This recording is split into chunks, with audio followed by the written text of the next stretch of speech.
started, I know it says check it at the front table, but there's a sign-in sheet actually going around, so make sure you sign in so we can have a record of everyone that was here. My name's Amalia. I've met many of you, but for those of you who don't know me, you might have gotten emails from me. I'm the new housing campaign organizer for the Community Land Trust.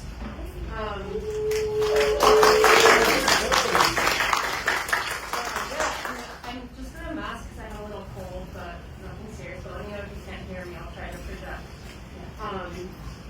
And yeah, I'll pass it. Do you guys want to introduce yourselves? Hi, I'm Brianna. I'm on the board of the CLT, and I've been a part of it since about 2021. So exciting to see new faces. This is like a new space for us, so we'll get cozy and get to know each other. Other things here. Hi everyone, I'm Hannah Boucher. I'm the campaigns director for the CLT, and I helped co-found it back in 2020. Yeah, it's so nice to see new faces and old faces. Hello everyone. Sorry, my mouth is I'm doing McCall. I've been listening to action a little bit, had my things going on, but I've been in the city about for 3 years now, and I'm part of the change the name of the committee, so I don't say the wrong name, so my brain keeps saying, see, I know the old name, not the new name. And educational outreach was saying it was wrong. And I joined our Live in New York because I wanted to petition and be a part of ensuring that our neighborhood has housing for everyone and meets the needs of our neighborhood. So I'm co-chair with Deborah on the group. And nice to meet everyone. Hi, I'm Jacob. I am a board member of East NY CLT, and I've been working with the CLT since 2020. Speak a little bit. Party here. Yeah, you're out there. Happy to see everyone, new faces, old faces. So this is Boris. Hey everyone, I'm Boris. I am the president of the East NY Community Land Trust. I've been doing this. Come this November, it'll be 2 years. I was hitting these streets early. I was at the Ridgewood Reservoir, and I was jumping for John. We got our ASS whooped. And for those that don't know, I'm also Community Board 5. So last night I was at an important community. Ms. Fisher was there. Community Board 5 meeting that had to do with Broadway Junction. So I'm out here in these streets. You know, if you ever say, "What's the president doing?" No, I'm out here.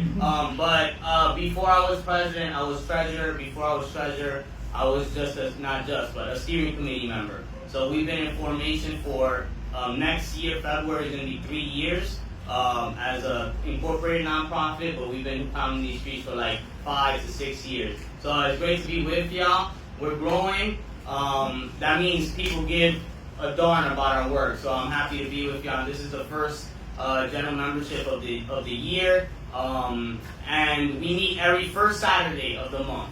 So we get the business done and we keep on going. But today's important. So if you got something to do, try to hold it back, because we're going to tell you about the future plans. Talk about getting our home, because this is not our home. So if we don't want to be bar hopping, so to speak, we got to get our bar, all right? But I don't drink otherwise. But we have this budget, There's also a couple seats in here. Yeah. Leon, you want to take this beautiful front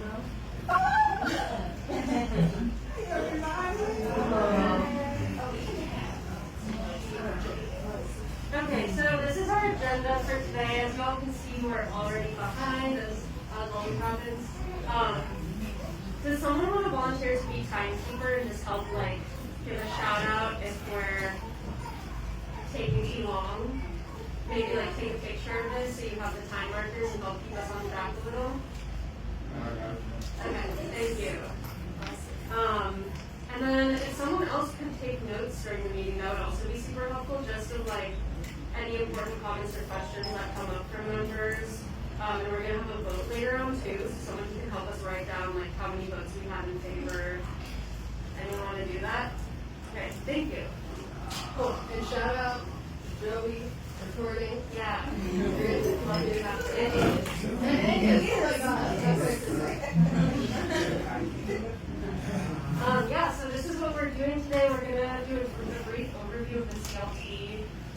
are, how to become a member, and the core campaigns that we're working on. Because we know some of you are new, or maybe there's like different levels of familiarity with the CLT.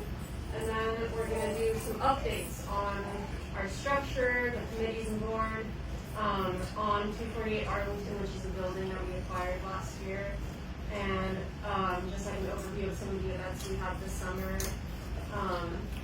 And then finally, the Finding Our Home piece that Boris alluded to is talking about this building, 161 Jamaica. We'll get into all the details. But yeah, that's a proposal for a building that could like house the CLT and some of the events and meetings that we have. And finally, if we have time at the end, we'd love to have just like an open space to hear from you all in general, what's like working and not working, what we want to focus on, and just have like a space for questions and feedback. So yeah, any questions about the agenda? Cool. These are community agreements that we've had, like standing agreements from past meetings. I'll give you all a second to read them. And if anyone has anything they want to change or add, maybe you can like shout it out or raise your hand. Or if it looks good, we can just move on.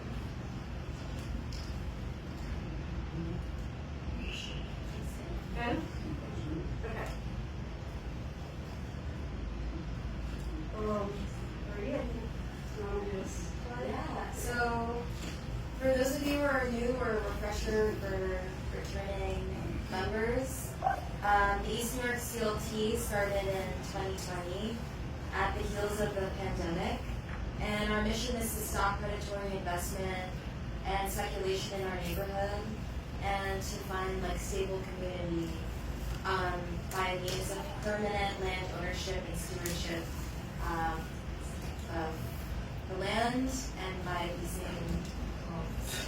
And as an explanation of what a community land trust is, it's a nonprofit entity that owns the land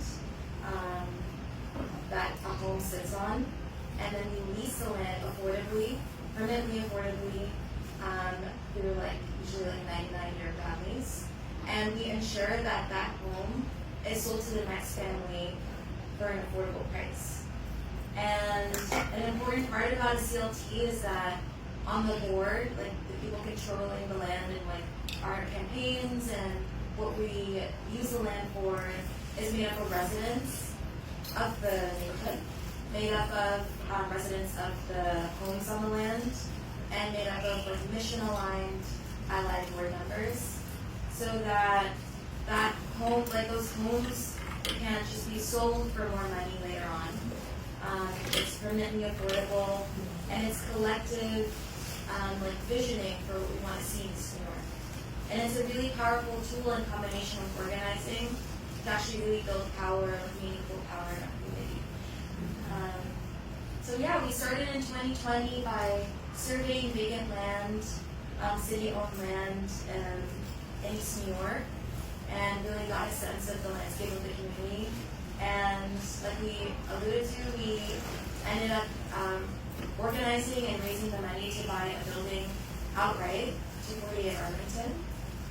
And now we're looking to replicate that by building, organizing, and having a campaign to target slumlords that are not keeping up with buildings and stabilize those buildings, stop displacement, and put them in safety. So yeah, am I doing something? Yeah, well I guess I changed slides because that's kind of like the tenant ownership piece stuff. Yes, so that's the tenant ownership piece, which we successfully did with 248 Arlington, and we're going to do again.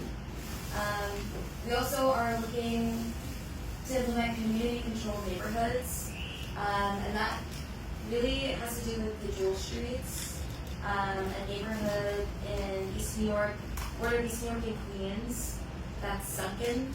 It's completely disinvested, not connected to the sewers, and because of our organizing, the city has agreed to invest millions of dollars and staff and resources into like revitalizing that neighborhood. But we need to make sure that like that community is organized and like what they want to see happen is actually implemented.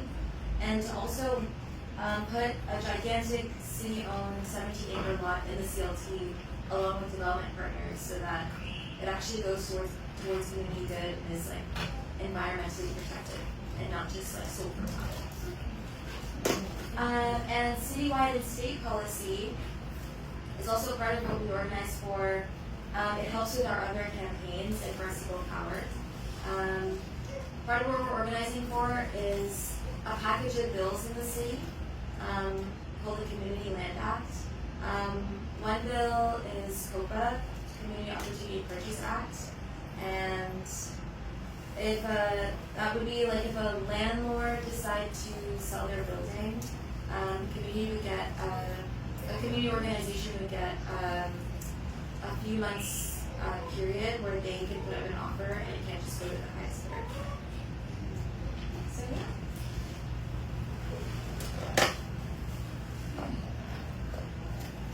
So yeah, that's all we're fighting for, and it can't be possible without active members that are engaged, that are actually based in East New York, who that work like will actually affect. So we have really strong membership.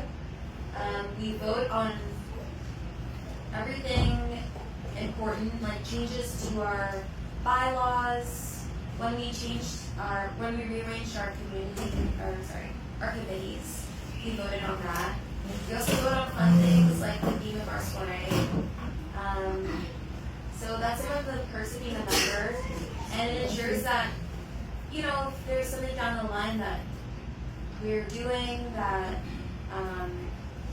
that's out of touch with membership, you guys actually have the power to control and steward our CLT.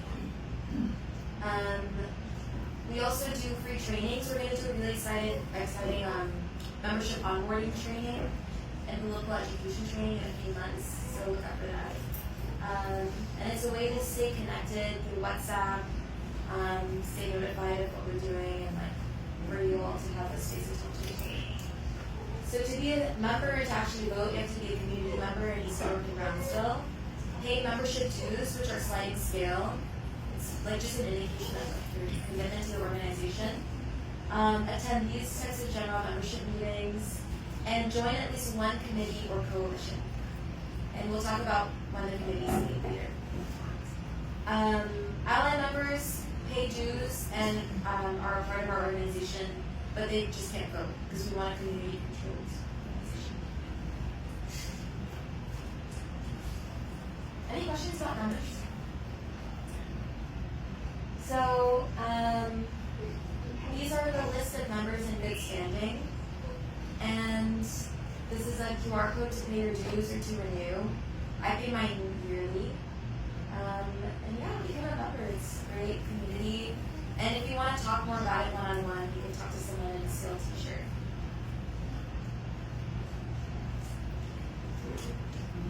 Oh yeah, definitely pay please. Take a screenshot of it and then touch it on your phone. Yeah. You know, I got smartphones.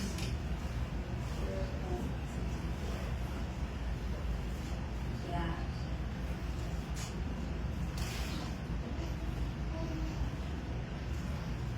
Shelter. Get in here. Also, we have a couple more board members here that can just quickly introduce themselves. Maya, Chanel, Hi, everyone. I'm Maya Ephraim. I've been a board member since 2023. Hi, good afternoon. My name is Chanel Halliburton. I don't know what And I'm an trainer, and I've been on the board for about 2 years, going the same time as Maya. So, hi. I already had a couple of times scanning the QR, so. You can also send it out after. and we will follow up with you. Okay. I think Mullen touched on this earlier, but in 2024, in history, we were the first community land trust in New York City to privately acquire a multifamily building.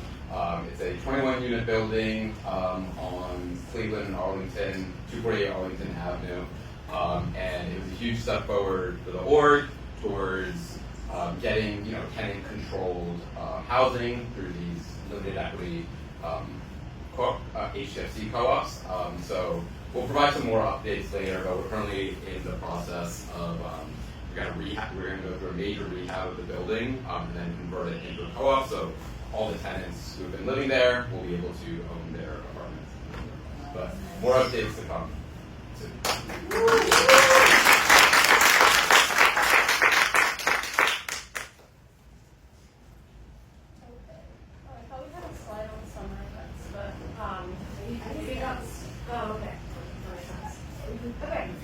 So we can go on to governance updates. I don't remember facilitating this slide, but I can talk about the committee restructure and then maybe Flores. So yeah, as many of you know, there was a vote a few months ago to approve this restructuring of our committees, which was mainly just like a name change. And these are the committees as they stand now after that, the approval to restructure. So we have policy, advocacy, and organizing, which Brianne is the chair, land and anti-speculation, Sierra, who isn't here today, but she's the chair of that committee. And then we have community engagement and outreach. The chairs are Deb and Kenya. And a subcommittee of that, which is planning the membership onboarding right now, is the membership committee. So yeah, we're always, if anyone wants to get involved with any of these committees or wants to know more about the work being done in each of them, well, if anyone has questions now too, we can answer them. You can also reach out to us. And just to add, in the policy and advocacy and organizing, we talk about like the legislative acts that we fight for. Also, we talk about our abolish the tax lien sale campaign. Our newest subcommittee is the land and anti-speculation, and that is definitely with our fight to organize in buildings. So we look for buildings that are owned by speculators in East New York. We identify them and then we organize door knocking if you want to do that. And community engagement and outreach, we plan events to reach out to the community and make sure that we're actually on the ground meeting people and others. So just quickly, because y'all are all here, and this is only like a 1.5 to 2 hour meeting. But after all this energy that gathers here, is here, where does it go? Right? This is where it goes. Right? And we meet virtually for most of these. We should be putting up the times here and the dates, but it's okay. I like to revise as I go. I'm a teacher. I teach kindergarten. So yeah, I know the deets. Alright?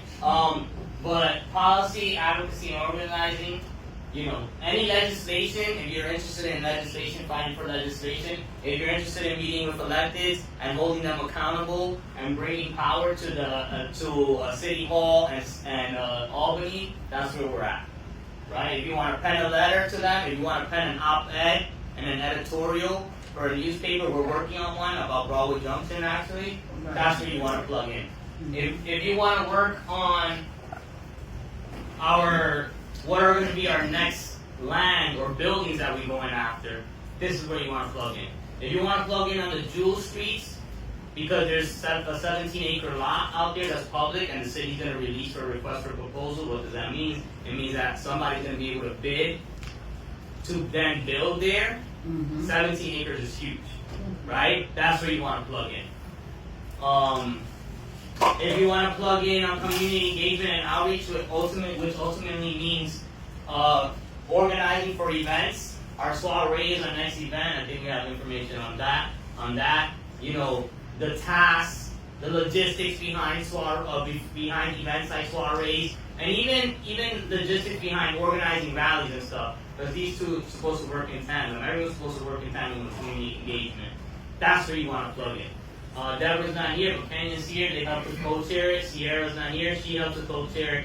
Brianna's here, helps to co-chair policy advocacy and organizing. So if you do not, if you want details about this, come see me or any of the board members, including Hannah, about how to plug in. And it's virtual, so you don't have to. You could just and I understand some of us are veterans versus some of us are rookies. versus some of us are in between, right? Plug in and then you fill it out and you get to and any questions we're here. Board growth. So far the board, for those that don't know our structure, we are a tripartite board, three parts. Each part is 5 members. 5 members that come from the community, that means East New York and Ocean Hill, Brownville. 5 members that live in the community land trust. We yet don't have land on the community land trust. We're like on an interim landlord basis with 248 Arlington, which we don't want to be. We want to actually get our ground lease going, but then 5 members will come on, and then 5 members who are ally members or members that have specific skills, know how to strategize about specific things. You know, work for a bank, you can bring in financing knowledge and things like that. So that's who we consist of. So right now there's vacant seats. There are vacant seats. We have ally members, the ones that bring the skills, and we have members from the community. Who also brings? So also bring skills, yes, let me not underrate myself. You know, public speaking is not my thing. Right? So we only have 5, but we can have a maximum of 10. So there's 5 missing. Right? So if you want to be considered for on the board, and we meet every month, at least once a month, and we also do strategic planning. Like we'll talk about our home, finding our home. We did a 4-hour strategic planning meeting just for that. Yeah, this is about meetings ultimately. At the end of the day, I'm going on 35 next week, and I get to see my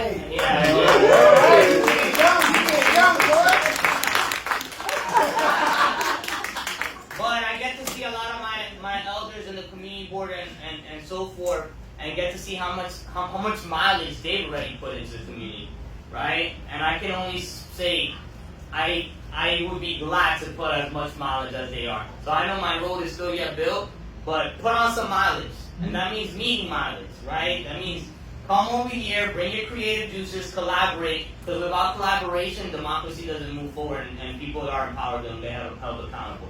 And we might have a new mayor, so we gotta do some extra planning on that. Yes. You know, but it's good trouble. So please, if you are someone that views themselves as a prospective board member, or you just want to plug into these committees, not just all of it is what helps this come into fruition and us kick some butt. All right. And just to say, so we're gonna we'll send out the application for you to nominate yourself or someone else to be board member. So look out for that email.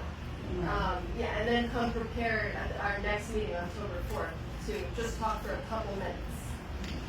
We also have bylaws, a technical thing, our constitution, our laws of how we govern. That's on the website as well. So there's a lot of organizational, institutional knowledge and knowledge about governance and how processes work and so forth. So we lean on each other, right? Questions, comments? I feel like people are very shy about nominating themselves or like underestimate their own knowledge or leadership.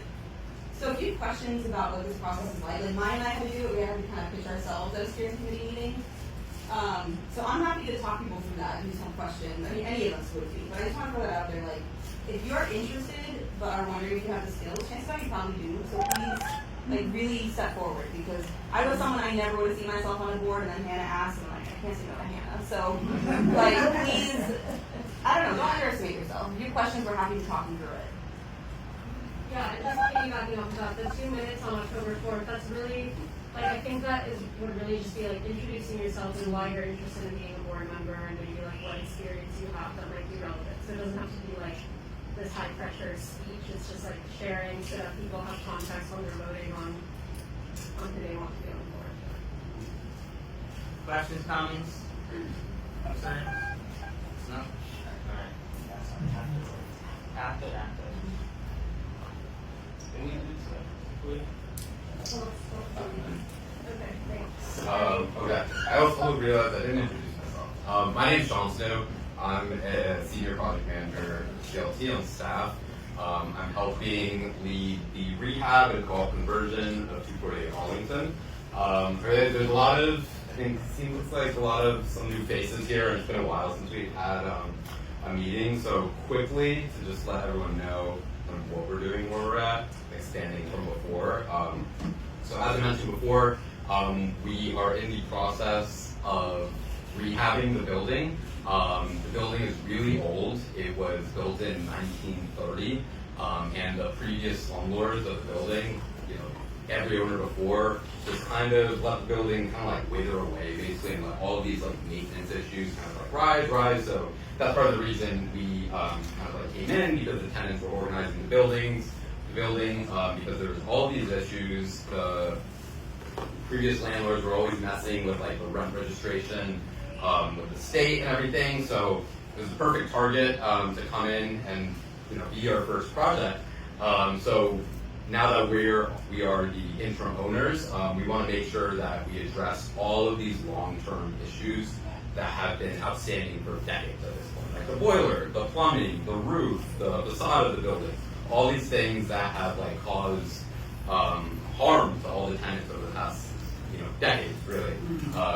We want to make sure we address all of that. So we're in the process of right now we're in the pre-development phase of the project. What that means is working with the architect, working with lots of consultants, like environmental consultants, lawyers, to prep all the documents so that we can get the funding from the city, state, federal, and private funders to fund the rehab of the building. So that's called pre-development. That takes some time to like get all of our ducks in order. We're planning on beginning construction and the rehab at the end of next year, beginning of 2027. So you can see it takes a lot of time to really get through all this. The city is a pain to work with. No wait.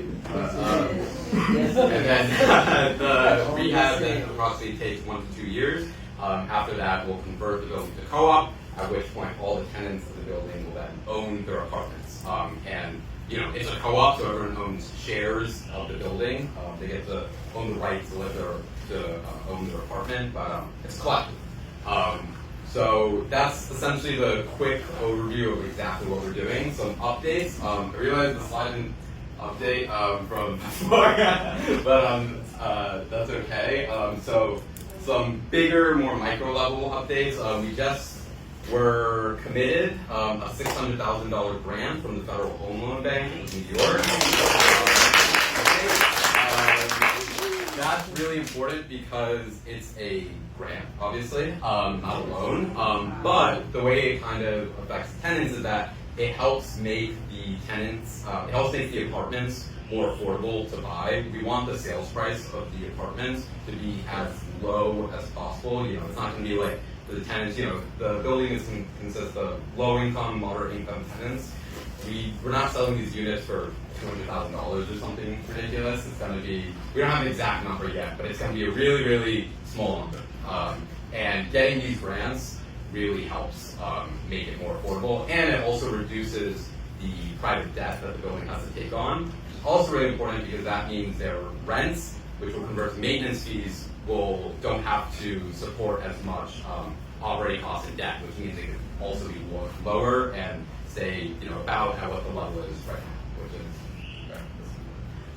is so that was huge. That money isn't with the building yet. That we get that $600,000 once the building converts into a co-op, which currently should be about 2028-ish currently. So that's big. Next thing was, we've been working with the architect Think Wilder. They're prepping to submit their next big set of drawings to HCD by the next couple weeks, by the end of September, which is a huge step because it's just the next step in the review to get everything kind of like signed off, have the city review it, make sure everything looks okay, so that we can keep chugging along to get closer to construction. So those are the big kind of like development updates with the project. But we want to also address some of the disruptions at the block party from a couple weeks ago. For those of you who were there were a very small group of tenants, about like 3 or 4, who I think were disrupted the block party essentially. They are, again, it's 3 out of 4 out of like 19 tenants in the building, so it's a very small group of tenants who have, unfortunately used to work very closely with us, and they're a big part of the reason that we were even able to come in and like help organize the building and help buy the building and get it into this process. I think along the way, it's a very complex process, but they, lost some trust in the CLT.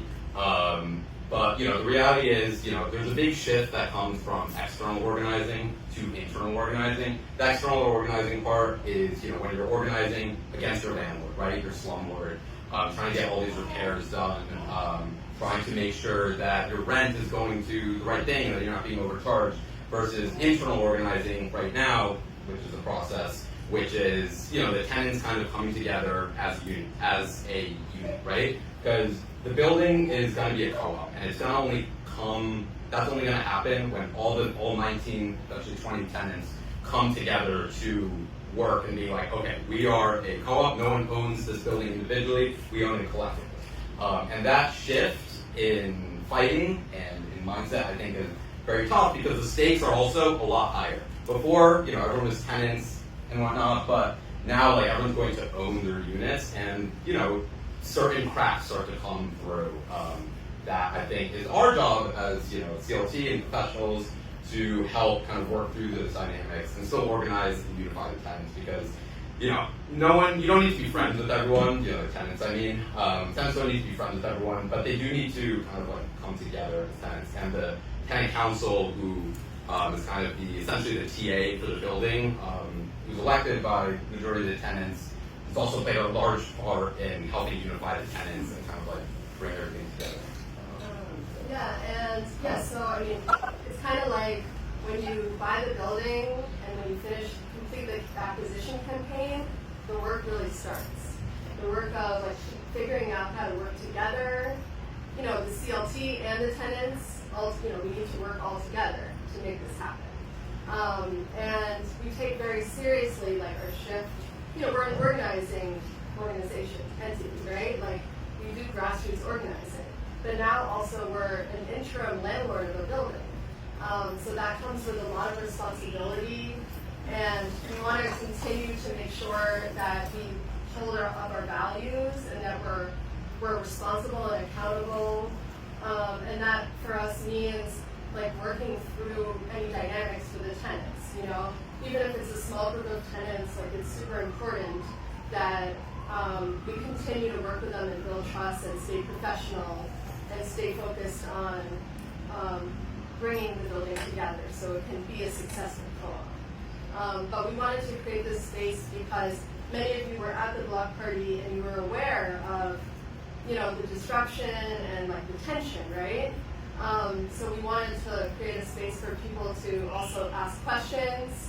I know some people had brought it up, feeling like as members, what do you tell other people about this? So I want to open the floor. And if you're new, you can also ask questions. What was the complaints that they had? What did they feel that the CLC was not in agreement with the issues that they had?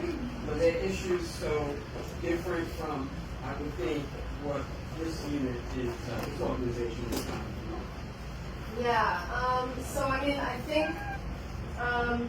think one thing is that just the timing, right? Like it's extremely painful and difficult to be waiting a really long time for the major renovations that you need, right?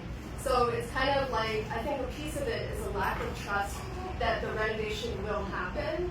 And this sort of, like being like, we need this now. And you do need it now, you know what I mean? Like there are things that, people want now. But we haven't gotten into public funding yet. We're waiting for that and trying to push as fast as we can. So a little bit of it is like, So the initially, urgency. basically, that they wanted whatever was wrong with this year-old building or years-old building, they wanted it to be 1930s. split. That's a piece of it. We also had a little bit of staff turnover. We had somebody, who had shunned his job, who was working with tenants, and he left. So I think that was difficult.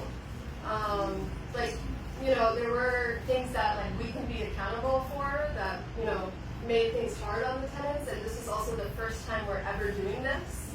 So as we go, we're also continuing to evaluate our own performance. But to mind. What else did you say? One other thing would be about like the funding aspect of it. You know, I have lots of questions about public funding because a lot of elected officials have committed funds to the rehab and call conversion of the project. Borough President Antonio Reynoso committed $1 million. Councilmember Sandy Nurse committed $700,000. Congresswoman Nydia Velasquez committed $750,000, and State Senator Luis Salazar committed $1 million. So it's a lot of money that a lot of these elected officials have committed, and we shared all that information with all the tenants. But that money doesn't come in until we get further along in the process, and so we really begin construction essentially. Some of those funds could come in a bit earlier, but that's essentially what it is. So that waiting game, I think, is also hard to, I don't want to say grasp, but it's tough in the sense where it's like we see all this money or we've heard about all this money, but we haven't seen it come in yet. And part of the issue is we want it to also come in a lot earlier, but it's like we've been dealing with it's called DASNY, dealing with the state to get these state funds. Unbelievable. Yeah, so it's that's a big part of it. Part of it is we have to spend the money to get it. Yeah. Because a lot of public financing, and by public I mean the city and the state and Congress, you have to actually have receipts, money spent, to then get that money. And you have an agency that you have to correspond with, right? To submit those receipts to you guys, a case manager within government. And part of the understanding is well, you guys got all that money. It's yeah, we did, but it's not in the bank. You know? And that's not just the only money that's there, it's also the money that we use to purchase the building. Right? And then understanding of that money was already spent. We purchased the building with that money, and we took in some debt for that. You know, we took out a big loan for that. So, But there's a mistrust in our, in us with the money. You know what I mean? It's okay. And then, Okay, sorry, I was at the block party, love the block party. But I did want to, I did say that it was a shock because this isn't a 1-2 process when it comes to the CLT and what we're trying to do. And the dynamics and the nuances we figure out along the way. Now, what Hannah said about the impatience of people, it's, they see the numbers and you guys hear the numbers, but and again, this is us being positive about it and being victorious about it and possibly painting it as if it's a victory, but it's still a fight. And when you have people who they just, in my opinion, wanted to shift blame on a problem that's more nuanced than they want to give it. So if you hear that we've got millions of dollars and you think that we're withholding it from you, it's a mistrust in what their idea of owning is and what their idea of what the CLT could have done is. What we're finding out is all these roadblocks and nuances that we must navigate in order to clean this up. And it was a problem that really festered for a long time. Now my question after I say that is there, how can I say this in a good way?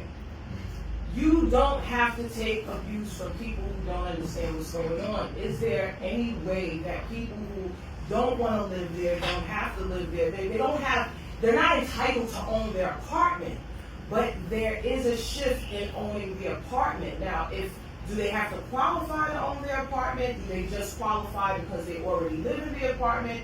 And if they're hindering or being a mutiny in the building, are there any consequences for that? Yeah, everyone who's in the building right now will have the opportunity to buy their apartment. They'll still have to buy the apartment, and we're providing lots of different paths to make sure that everyone will actually be able to buy their apartment who wants to buy their apartment. So technically, is there a qualification? Yes, in the sense that they do need to buy their apartment, but there's lots of ways to make it that we're working on right now to kind of make sure that can happen. But I think part of the thing we're doing right now, it's going to be a while, again, until 2028, until they actually have the opportunity to buy the apartment, right? The building has to get renovated, everything first. So in terms of like disruptions and like unity and like all this stuff. The tenants, we've been working with tenants, meeting with them every month, and going through these trainings and like informing them about what it means to be a shareholder, what it means to convert to a co-op, what it means to be a part of CLT. Part of that aspect is creating stuff like bylaws and like house rules for the building that everyone kind of has to agree to. Yes. Yeah. That's fine. And they'll get to decide really amongst themselves, like, okay, if you don't, agree to these house rules, if you break these house rules or bylaws, that we as a collective have agreed upon, what are the punishments for that? Yeah. And I will say, we have time, right? We have until, this is like the training ground, Right. where everyone can like work on working through conflict and all that. Yeah. But I mean, other tenants have set rules, like they collectively decided that you can't film in the tenant meetings.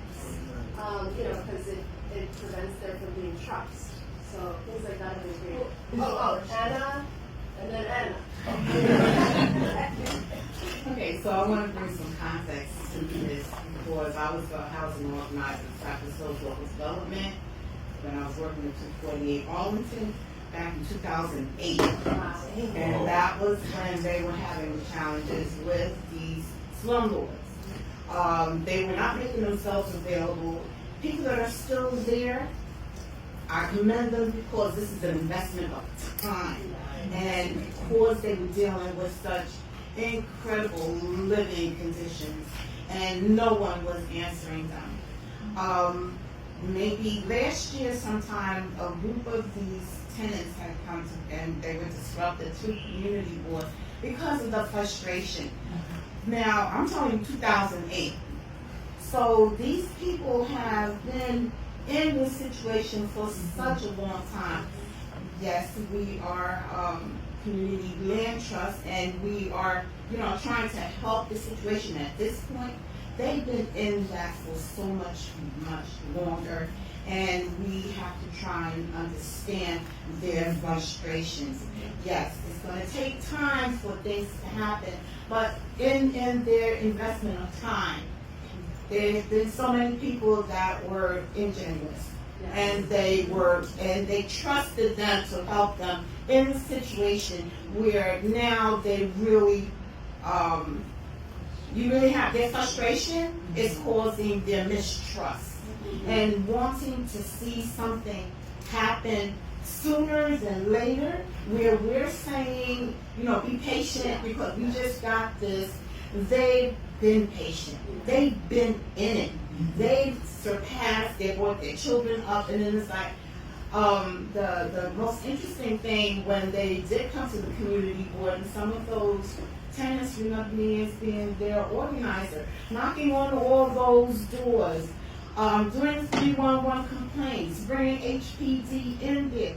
They persevered. They really persevered.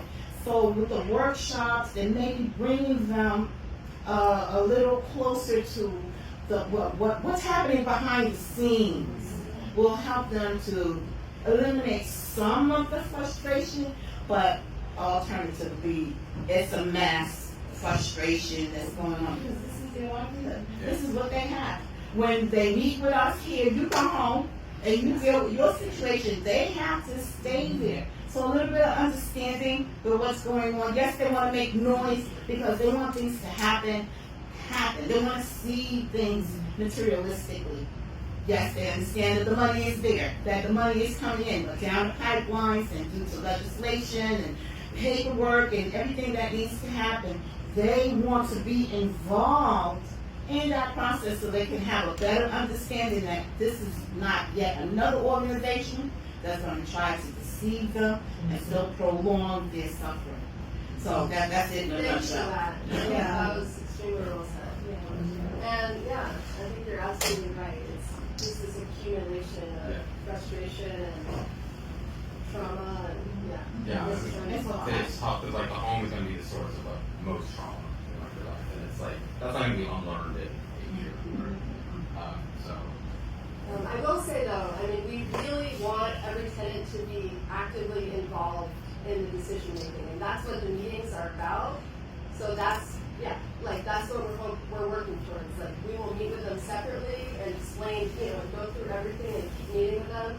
but the goal is to give everyone control over what happens to their home. Yeah, I just had two questions. One is, so if the tenants decide that they don't want to wait or they can't wait, is there a mechanism in place for them to either pass it on to someone else or? Oh, so like no, you're saying? Yeah, like leave, but then say, okay, well, I want my sister to continue on with this process of waiting. No. So they hang in there until, or Are we even allowed to you do lose that? out on it? Succession. Well, I mean, you could, I guess, technically, right? Like have your family member take over your lease. Like right now. Like succession. Before we start construction. But yeah, I guess, but in some ways, then you're changing the lease, Yeah, right? you're That changing it. legally, that it's like whoever's on the lease, right? That's the first thing. Yes, whoever is on the lease now is the insider, so to speak. But in the meantime, I suppose that, the living conditions are in a way that they're livable. It's not like, The living conditions are livable. Yeah. Obviously we want them to be a lot better, but we have spent the last year and a half improving living conditions. that's Fixing important. windows, Yeah, that's repairing pipes, Taking out money to make upgrading the sure. boiler. The building is, Cameras, right? yeah, like a Yeah, they do all that. Yeah. door lock, They do yeah, all doors are locked. Yeah, there's tons of work happening. Like it's not like, it's just the major renovations. Right. Yeah. Like the bigger renovations where we have to like literally like rip open the floors and the Right. walls. It's like, right, it's like the little things, or like feel like very minuscule compared to like what you really need. Yeah. Yeah. So I thought, and just putting it in a nutshell, it's like you have to go through the pressure so that you can see the diamond at the end. And then it's like perseverance is what will bring the outcome, which will put a smile on everyone's face.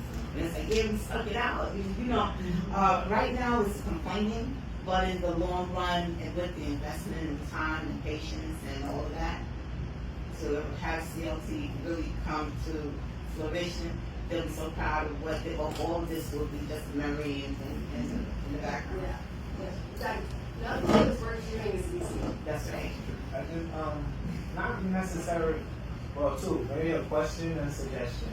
So, the question for me would be, how much of the education is being given to the members as to the process?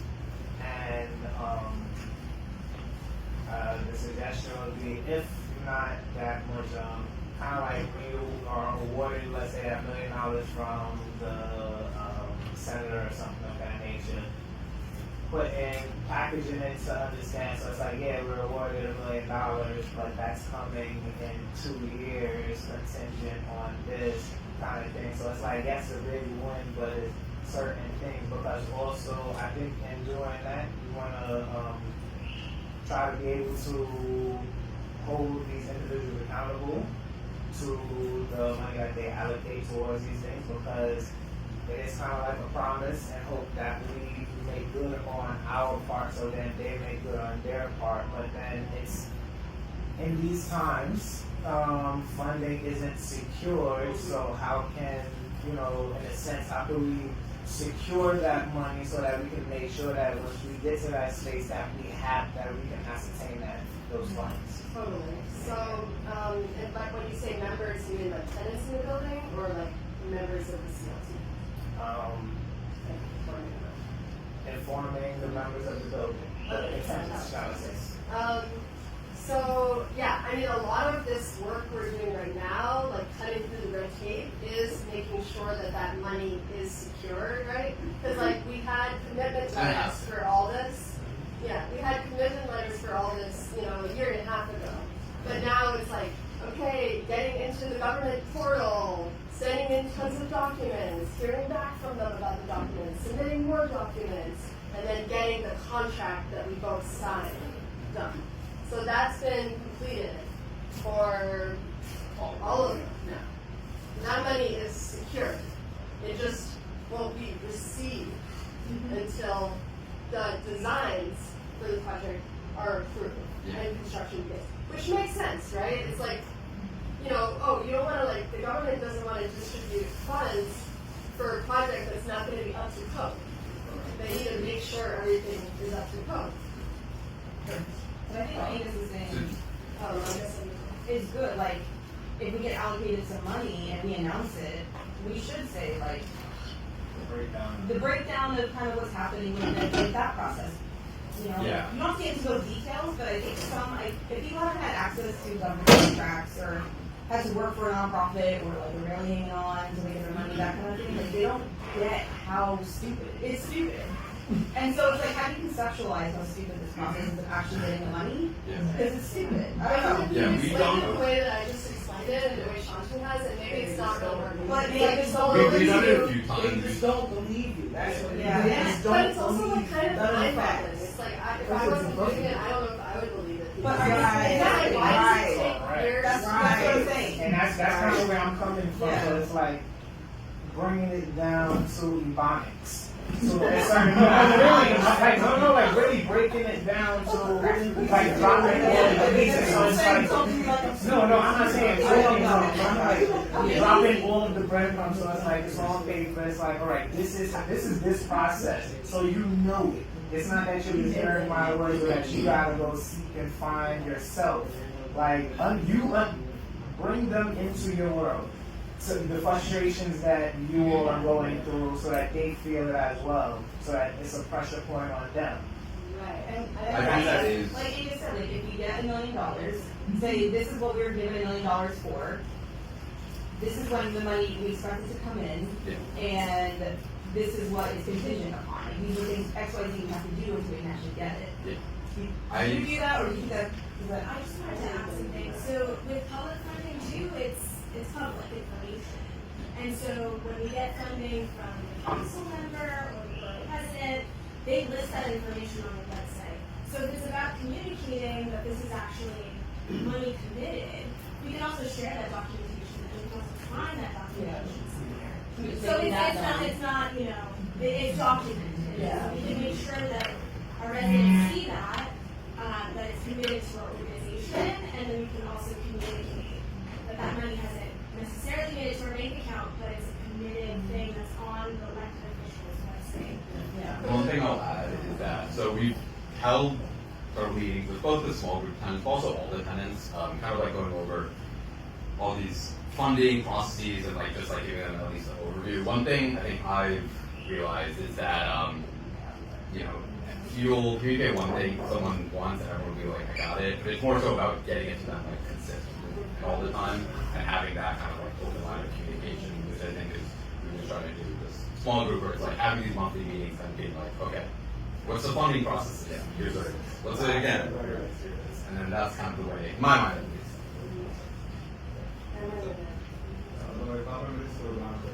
Thank you. Yeah, and I think also I'm Cameron, I'm not on the CLT, but I work with CLTs on passing like the Community Land Act. But I think something that I found helpful in other situations where there's like a lot of frustration about like budget transparency and how much money is allocated versus received. It's like literally just taking. I think a lot of people, and I think we underrate how many people are like truly visual learners. And I think a lot of what can engender a lot of mistrust is if you hear like, hey, I heard that the council member gave y'all $700,000, but you're saying y'all don't have $700,000 to fix this thing. And just truly, and I think I think it was Angus, to your point, just having maybe in the same way that you were mentioning it and describing all the different funds, putting that on a slide in a presentation and saying this is this amount of money. Who here has heard about this amount of money? Saying this slide, this line is this amount of money. It's been allocated, but it hasn't been received. This is the thing that needs to happen before this money hits the bank account. And doing that for every sort of line item or proposal or every announcement, just so that, and even potentially giving that as a handout for folks to take home. Yeah. I think that that sort of radical transparency could really help people understand, they're not trying to hide anything. They have a tenant association, correct? Yeah, so. The building?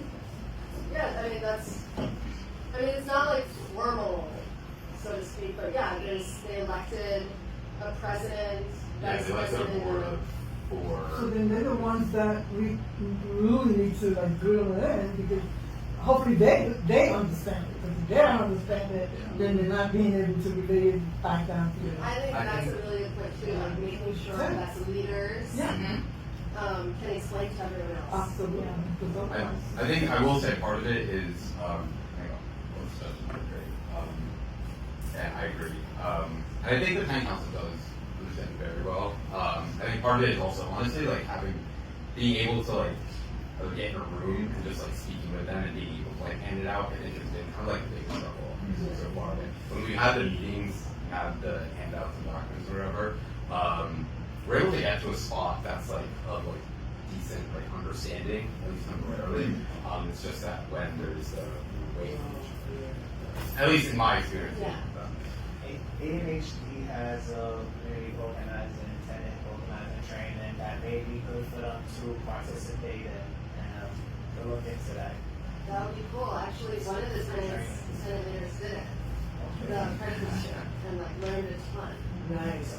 Maybe we'll find some more of them. Yeah. I want to say congratulations to y'all, because if you do a tax thing with that building, if you get it like reclassified from the tax debt, how much you guys would have to pay versus $98,000 a year in taxes, so now it's going to be tax exempt.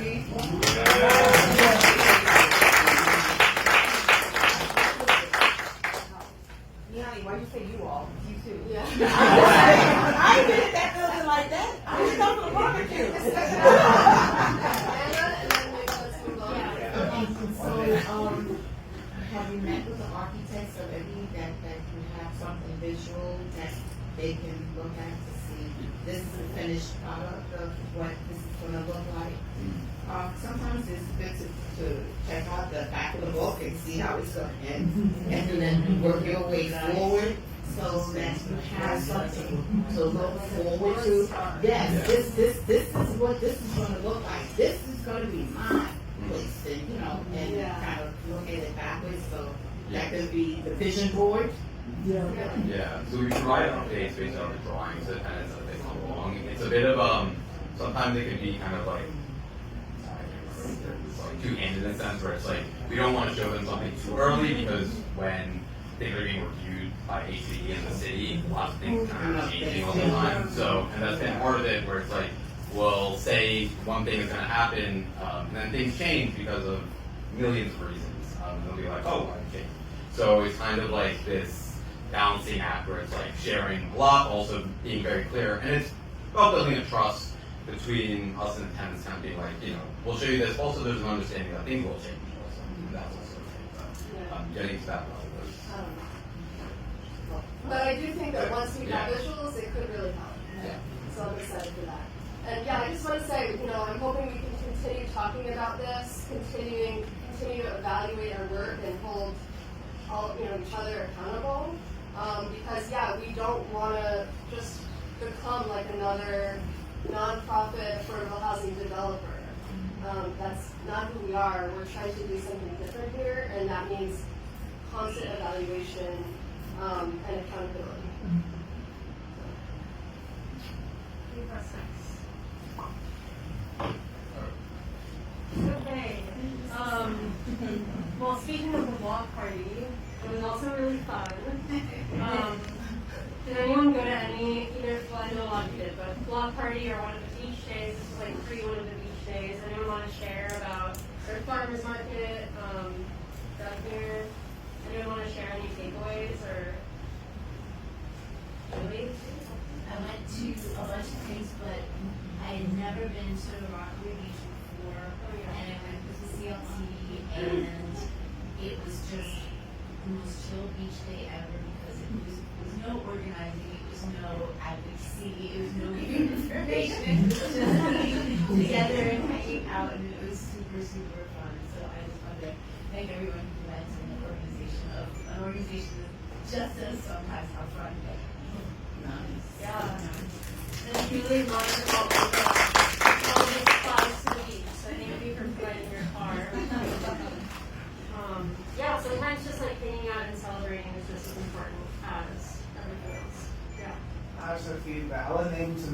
to majority of the summer festivities because it was a very impactful summer in East New York. But I think that this year was the most active the East New York CLT's been over the summer, between having different engagements that you it was more gauged to relaxing or, taking the stress off while still being together and building collectively, building a bond. So I want to say kudos to you all, because I believe that did happen over the summer, as you can see and attest to this room overflowing. So the love is definitely here, and the CLT is growing. Continue to show up and participate. It's so many more things to come, and look, the East NY CLT is leading in fun things to do while they still engage and handle business. So this is one of the good ways, one of the positive ways to move forward, and a good entity to plug into. I had fun at the block party. That was really fun. And rainbow and kids playing. Because we've done a lot of block parties, even when we did on Hinsdale one time, right? That we was going for that block back there. And I want to say that it makes me feel proud to be part of the community that makes it community for the next generation, right? You come up, you've been raised in your neighborhood, and you want those childhood memories. You want those memories of block parties and fire hydrants and barbecue. And you don't know who does it. You just get to reap the benefits and the joy of it. So everybody from the double dutch to everybody, it was great. I did a wonderful job. Yeah. For me, it was really special that Lina came with her daughter, her granddaughter, and her great-granddaughter to the party. It was fun. And it was Lina's birthday on the beach day. 38.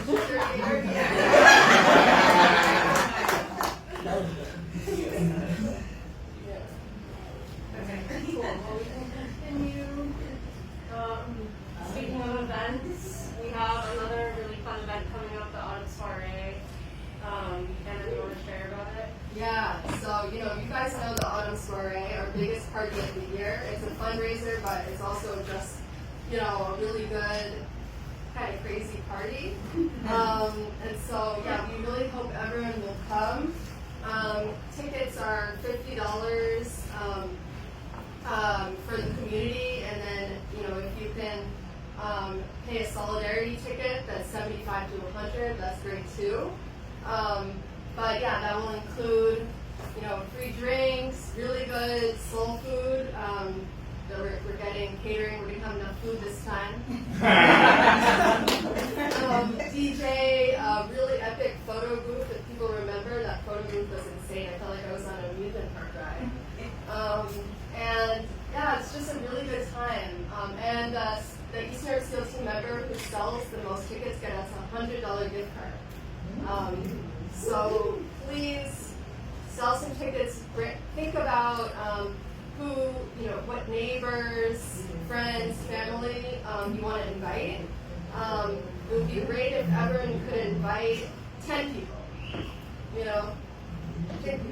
It's a capacity. What's the capacity? Not everyone will come, right?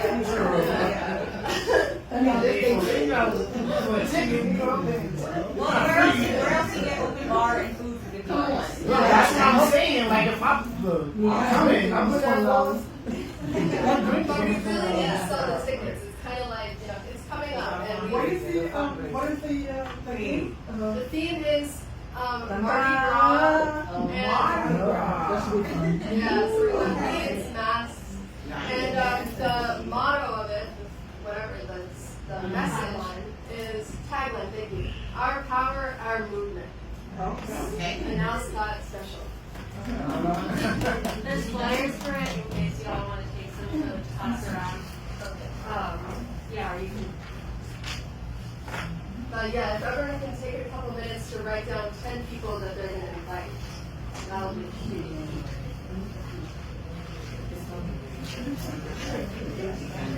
Oh, we're gonna have a raffle. You have raffle items to donate. You know, handmade stuff, whatever you have. And then what else? DJ. DJ Crown as always.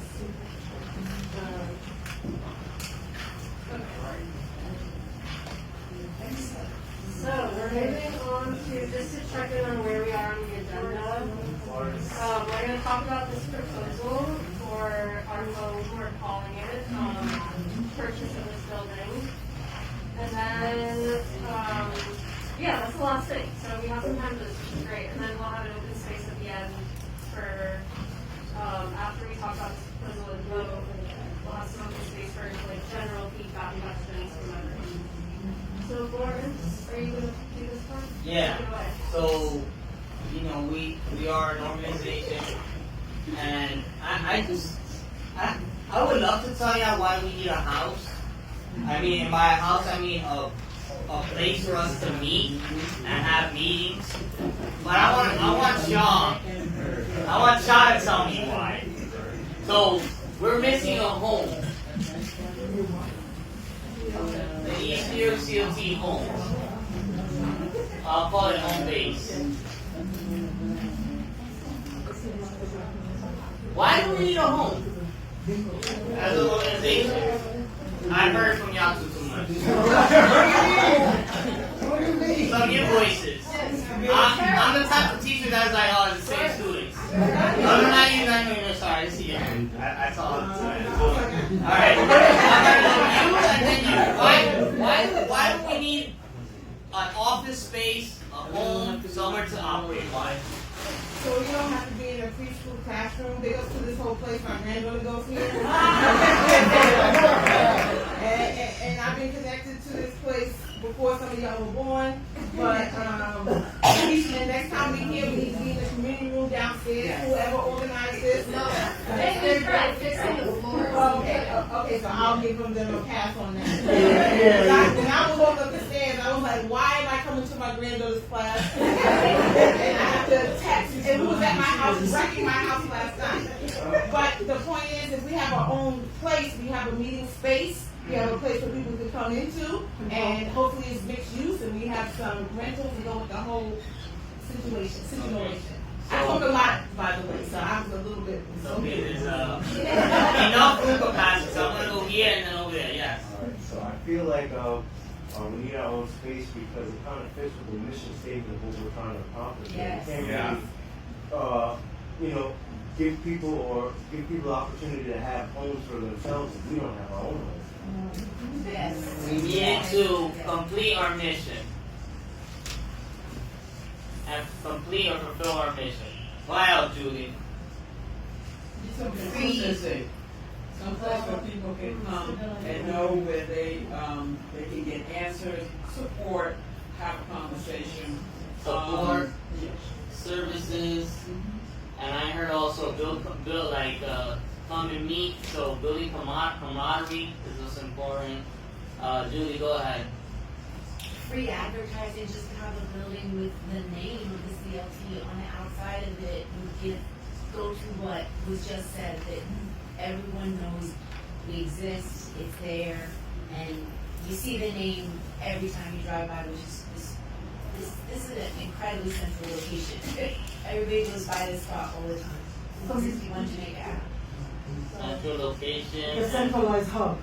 Central location, size Corporate hub. headquarters. And RB, yeah.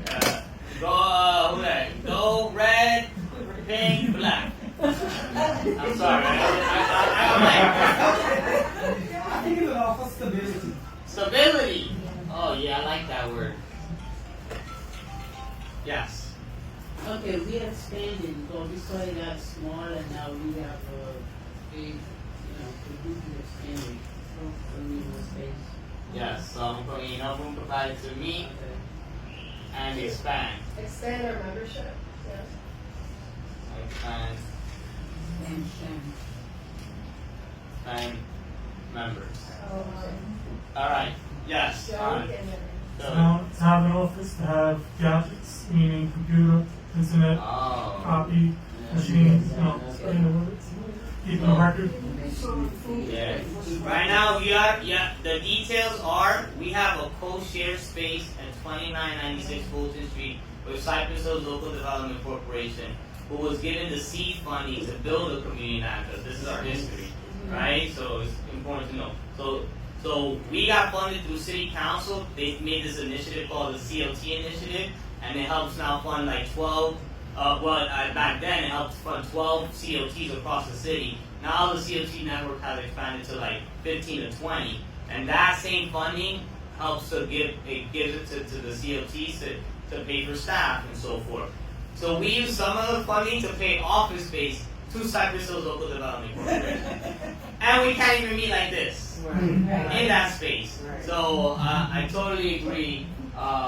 And that's a lot of their stuff, their printers, their computers and stuff. So I definitely, so resources, technology resources and technology. Training. Oh yeah. Ownership. Yours. Yeah. What do you mean by that?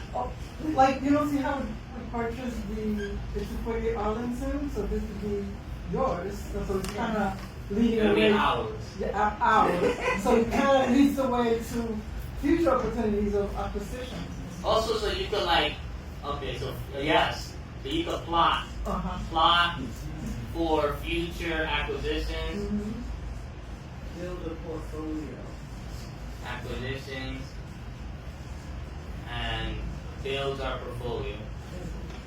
What do you mean by portfolio? My architectural portfolio? Okay. Build our real estate. I like to ask rhetorical questions so people can get more. Yes. Give me everything. Yeah. Real estate portfolio. So I have 2 parts. By the way, I once heard questions.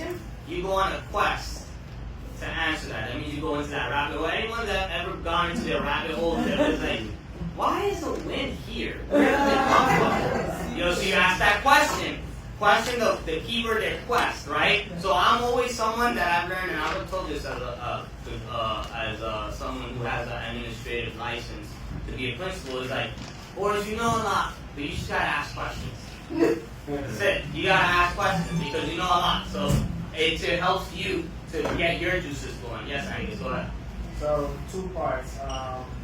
Passive income, because having your own space, you're able to then rent it out for other engagements.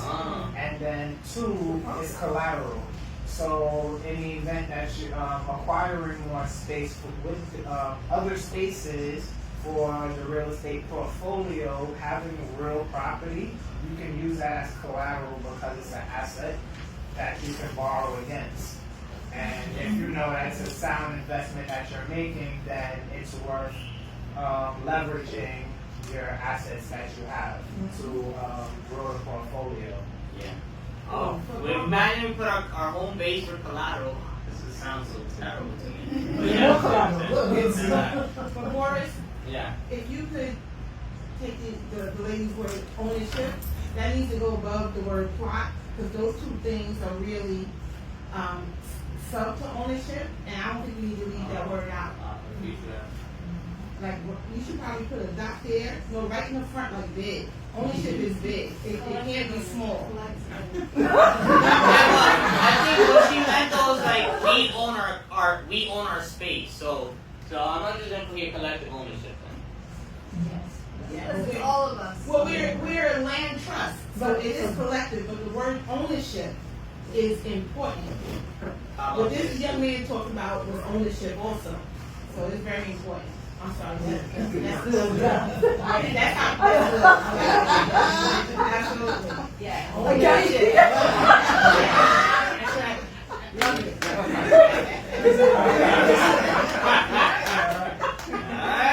Alright. Anything else? Okay, anything else? Going once, going twice. Good. So I'm just gonna summarize this. Enough room capacity for us to meet to expand our membership. We needed to complete our mission and to be about our mission. We needed to offer support services. We needed to build camaraderie, relationships, rapport, etc. We needed for our central location a hub and to market ourselves. We needed for stability. We needed to bring resources to the community, to bring technology resources to the community, and use those resources, to bring training to the community. We needed to plan for future acquisitions or ownership and to build our real estate portfolio. We needed to be a possible source of income to charge other organizations to possibly use or businesses. We need it for possible collateral so we can use to then purchase other properties. And we need it for collective ownership. Now, the more important part is we came across an opportunity. We came across an opportunity. You want to do this? Okay, I'll start off on that. So 161 Jamaica Avenue.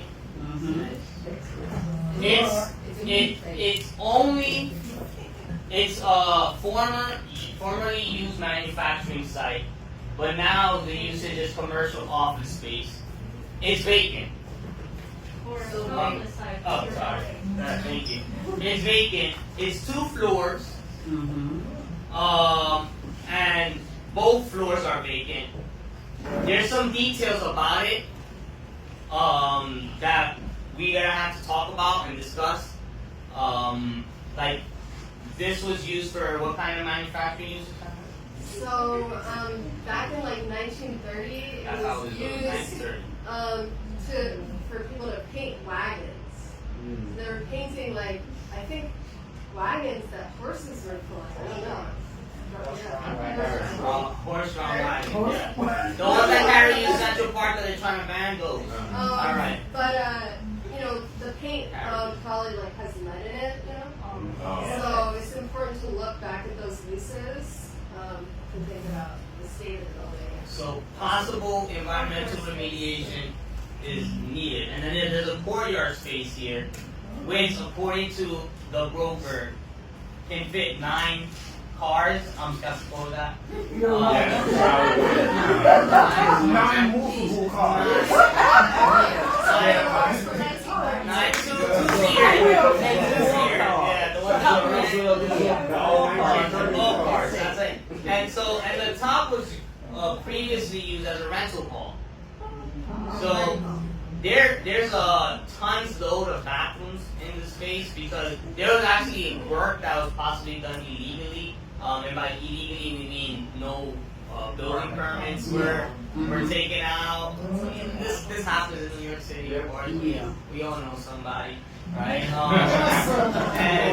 And so, but this is and Hannah and the staff took a recording of the whole site. But this is the top floor of the space, so what was formerly the rental hall.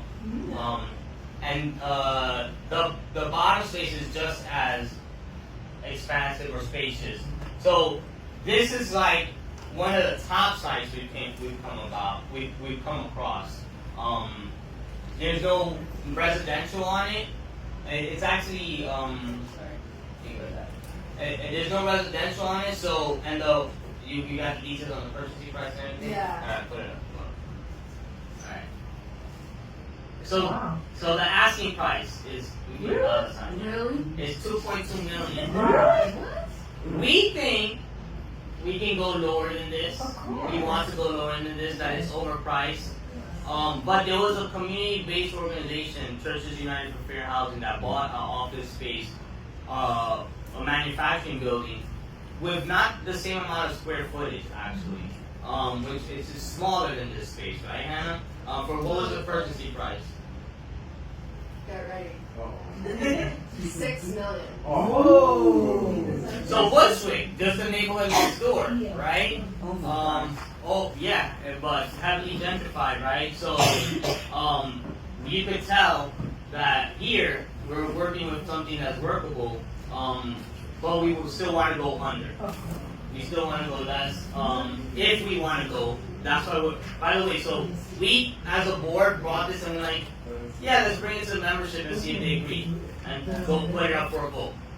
So then we thought about, because we're making a plane as we're flying it, like what is our acquisition process? Okay, we talk about it as a board, and then we might make the decision of bringing it to the members, right? Or if we don't, we just bring it to the members, and then y'all tell us, yeah, right? So that is our process right now. So we don't press the red button on yes, this, right? We bring it to y'all. So this is what it means to be part of a democratic organization. That's bad ASS. And I have to say, like, you know, it's real estate, so it's like there could be a million things that go wrong that make it so that this doesn't work out. But this is just to see what you all think of moving forward in steps to pursue this. You know, this isn't like we're buying this tomorrow. Like, we have to find out a lot more information. And unfortunately, there's a lot of like starting and stopping. You know, like if anyone here, people have bought houses before, it's like you like a house, you go check it out, you want it, but then it doesn't work out for various reasons. Maria, who owns it now? Is it private or private? Yeah. It's a LLC. Yeah, I mean, there's somebody behind it. We don't know the owner. Yeah. They're working through a broker. Yeah. It's like based in Flushing. Some agency. Got brokers in the room, man, because they're going to pull a property. They can pull a property. So, It's like you gotta move quickly, but also not too quickly. It's like very difficult, you know? So I would say some of the brokers that we may have in the collective, they can maybe help out with kind of pulling the information, because what a broker does, a broker puts in money on top of the value proposition so that they can make money as well. So that 2.2 million might be inflated just for that broker to get the profit. So when you have a broker in the midst, they may opt to, for a lower something. Well, we found this through a broker, so we are the broker as well. So it's like the But do we have a brokers. broker, I'm sorry, is there a broker on the board, or do you know the brokers on the membership? That's like something that we've been thinking about, like putting more like this. Because it's important that it's important that we, like, are you a real estate agent or broker? No, I'm just very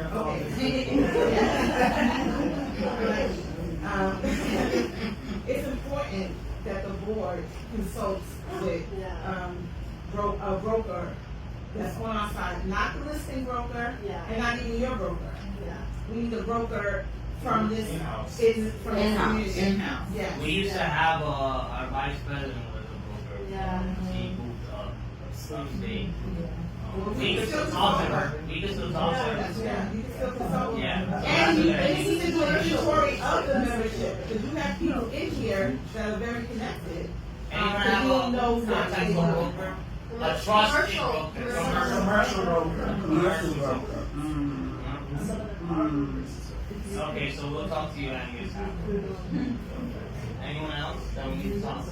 Okay. But also another thing that I have on the property, we do want to try to, see what the cost would be outside of the purchase price with the lead issue and situation, that lead abatement.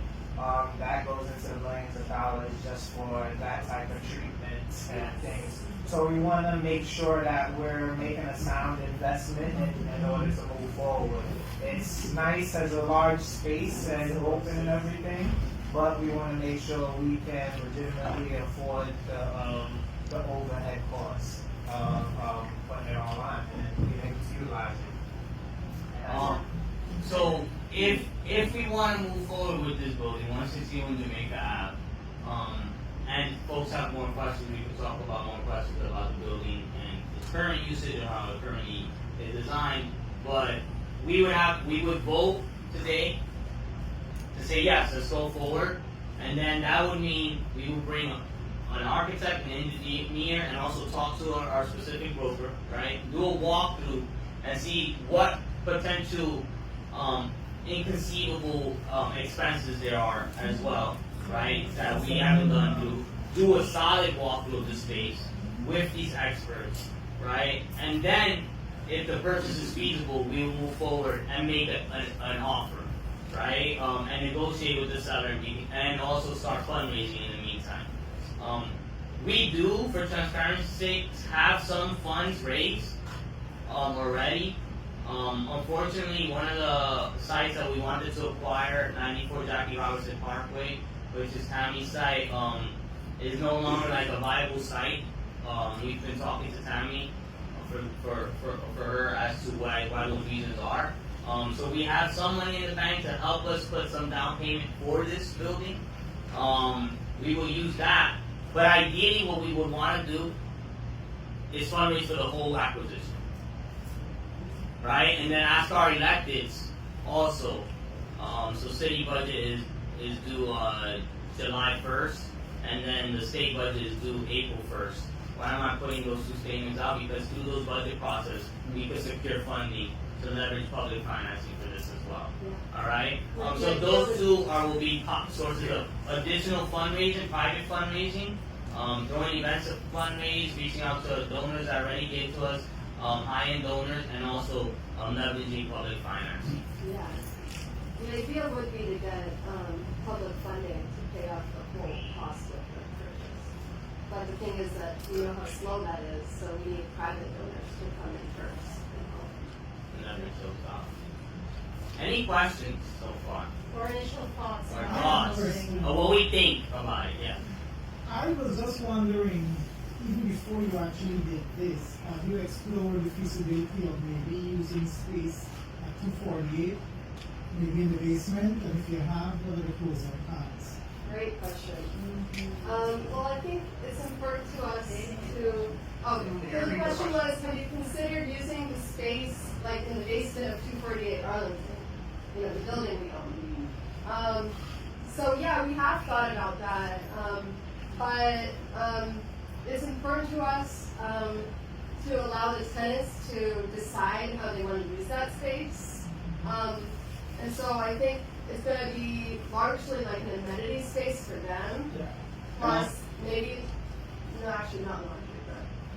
Yeah, not laundry, but like the community space for the tenants and potentially. Yeah, it will be temporary for you until you're more established and can use So the answer is, one, let the tenants decide, so that means we have to go to the tenants during a tenant council meeting. They currently use the space to meet as a tenant council.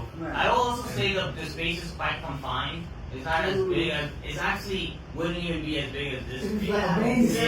So that's, yeah, it's rooms that are not, it's not open, right? It's not open space, it's not like an open auditorium forum space, which this building offers, right? But those two things, which is what bring it to the tenants, see how they feel, right? Because you don't come into somebody's house without them actually saying, yeah, we want you to come to our house, right? And then two is also there's logistical still confinement issues. And it's a basement, so we don't want to, of course, staff. Fire hazard. Our office in a basement. We don't want to Can I go down there right now? Cockroaches galore. Yeah. They're all dead. Yep, we're all dead. I did a quick zero market value estimate, maybe due to negotiation, but $816,000. Wow, that makes no sense. The Zillow current market value for that property, 800 listed at 816,000. I can fix this. So part of the reason the price is like, to us it also seems pretty inflated. So it's currently a manufacturing building, but it is zoned as R4. Did we talk about this? No. So it's zoned as R4, which means that whoever does own the building or buy the building can potentially tear the building down and build residential property with like several units, like 8 or 10 or 12 units, like up to 6 stories. Yeah, so that's the reason the price is inflated, because they do it more so as like a development project for The other thing also is that it's very, it's nearby Broadway Junction. And there's a lot of investment that's going through Broadway Junction. For those that don't know, and also our community went through a rezoning in that area. Everything north of Pickett Avenue was rezoned, and that's why on Atlantic Avenue you see a lot of tall buildings, right? So I would also say that the market has changed you know, very much is why we're doing the work that we're doing, right? But it's also why we want a home as well, to make sure that we have a home base to fight off against those market pressure. Anyone else after Andrew? So I would also throw out there just kind of something for the interim, maybe a home within what's the name of this? Food Bazaar. The owners of Food Bazaar over there on the second floor of the Food Bazaar, there's open spaces that they're looking to partner with the community to kind of activate and utilize. So they look at it so close to the jewel streets that could be a point of discussion, and it could be probably given for free for a certain amount of time, just as an interim. And then they are good. They're looking to plug into the community in a large way, so you can kind of tap into them for maybe some seed capital to go into a building fund campaign. So maybe starting a building fund campaign that could be rolling for the whole year, and for continuous, just so that the money people can constantly donate or invest into the building campaign until we reach our goal. And so that would be something grassroots, and like this can pour into it, the public can pour into it, residents can pour into it, legal members can pour into it, and it's a rolling something. So we get the building in 2 years, it will be open for 2 years, collecting the funds, and it will be publicly exposed, and people can know that this is how much we gave, this is our projected goal, so things of that nature. And then seeing this building, and they'll probably doing this walkthrough, so me personally, I vote for a yes. Just kind of moving forward to see what the financial budget statement could be for moving forward, and that can help to build the framework for us to move forward in any other properties that we look at, because this is the first time that we're doing this. So we're building a framework. All right, this may have not worked, but we can take what we learned from here and make it easier to look at other properties and still build that portfolio of money to, if we get a better idea, a better property and deal, because all of those blocks I'm picking to Jamaica is in the rezoning area. So there's a lot of deals or projects and things going on, so you can try to plug into a new building, being a CLT and the mission that we have, and then we can still work towards the ownership of a property moving forward. So I do a lot of stuff out there, but yes. Anything else? Any other thoughts? We're biting 2 p.m. So I want to close like discussion soon, and then see if we can go into the vote and do a roll call. Go ahead, do it, and then go to. For that area, Jamaica is by the middle. There's a Jewish guy that owns property on Fulton. I just don't remember his name. I remember he wanted me to walk around that area door knocking to get people if they were selling or not in that location. Willing to hire me because he heard me in 2017 that I did a petition in my neighborhood so well that everybody signed the petition about the neighborhood complaints. So he was willing to hire me on the books or off the books just to scour that area. I know there's a Jewish guy that is looking. Yeah. There's someone that's actively looking. And he's on Fulton Avenue. You should take the job and bring our flyers. But I'm injured.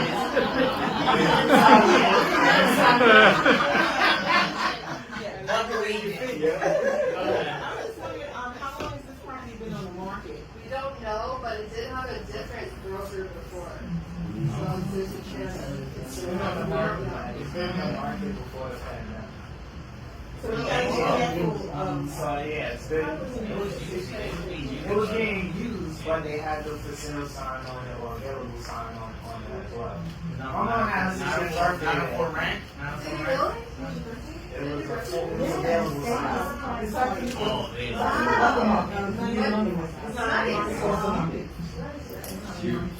Alright, anything else? Alright. So when we do the vote, Let me do a roll call the first members, of the members, and then if we have enough, we need to be doing this right. Oh yeah, and Stephanie, you got it? Can you take to make sure we like shout out the number of guest hosts and votes for her to write it down. Alright. Miss Reader? Present. Sprout LaFontaine? Not here. Hey Young? Not here. JJ not here. Miss Green? Yes. Natalie Thomas Collins? Miss Taylor? Here. Alright. Kingston? Someone or? Yeah. Oh, yeah, thank you. Sandra? Deborah? Tanya? Miss Nicole's here. Boris? Here. Anna? Miss Darlene Miller? Darlene? Lumelina? Not here. Sarita? Julie? Here. Mr. Scott? Not here. Amber? Not here. Amelia? Miss Thompson? Oh. Miss Ana Romero? Present. Ria? Miss Cullum? Mr. Salmon? Carl? Ethel Cooks? Not here. Sierra? Not here. Sophie? Not here. Carlene? Angus? Present. Judith? Ms. Green? And Victoria. Is this everything? Yeah. Everyone? How many you have? That's not quorum. 9.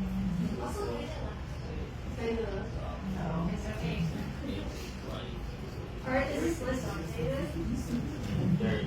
No, not enough. Yeah, why We don't is have there? quorum to, we don't have quorum to make a decision. What that means. We can send out an email. Yes, so we will send out an email to folks, because we can decide out of these 30 people. Also become a member, please. Really, please. I'm supposed to, I'm It's trying just- to do it right now, but no, but I'm saying when y'all send out messages, y'all need to make it easier for us to join. I look at the email and there's like a million emails I get. And every time I come here, I say I'm going to join, and I hit the code, and then either we being rushed out or something like that. So what we could if do, what we could those do things is y'all every, send or the I emails agree. you send, make it easier for the Gen X and baby boomers that we got in there. So So texting or emailing about it. No. Yes, every time we text, this is a general membership meeting. The next text should be, or with that text should be, please be a member, here's how. Yeah. Okay. Or we can also set up a table like outside and just be available for 20 minutes after. Like I can do that. Yes. Or have someone doing that. Yeah. Please see Amanda, please see someone. Yes, thank you. When I listened to that's what today's there's just a consensus. Can I get with a rate of just a rate of parents? Who would agree to go after making a purchasing? If you agree that we should go after 161, I just want to see. I want a temperature check. Temperature check. Those 8 people or everybody? Everybody. So Definitely those 8 if you believe this is a property worth going after to be a potential home base, please raise your hand. If the price is negotiated. If the price is negotiated. And this study, feasibility study. 1, 2, 3, 4. So that's a lot of Yeah. So also, Keep your in the hand sale raised. Keep your agreement, hand raised if you're. so just so you all know, in the sale agreement, we would have an environmental contingency. So meaning that if, there's some serious toxic use, we can get out with our deposit. Yeah. So I shall agree on stipulate that. All right. So Stephanie, before you that question, We got a question. We got a question. One mic.